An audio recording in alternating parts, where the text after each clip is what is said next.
and I am a student of RPS Public School, Dharuhera. I am very excited to share my views on the topic Cleanliness is next to godliness. It is a famous and very common proverb you have heard. Do you know what does it mean? It means that cleanliness leads the way to godliness or goodness.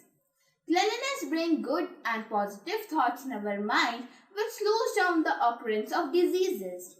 Being clean is very important for getting a good health and living a moral life.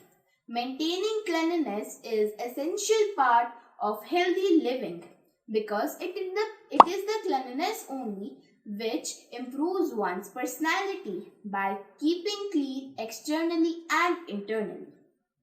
The same belief is shared by our Honorable Prime Minister Shri Narendra Modi, who started Swachh Bharat campaign and encouraged everyone to work towards keeping our country clean.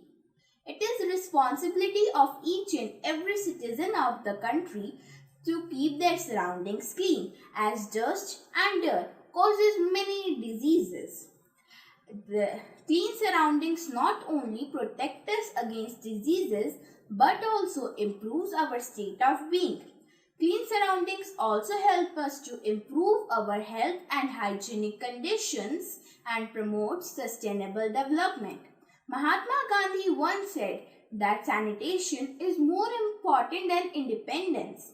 He made sanitation and cleanliness an integral part of his life. Therefore, it is important for all of us to keep our country clean and green for a healthy and prosperous future. Thank you for listening me so patiently. Have a nice day.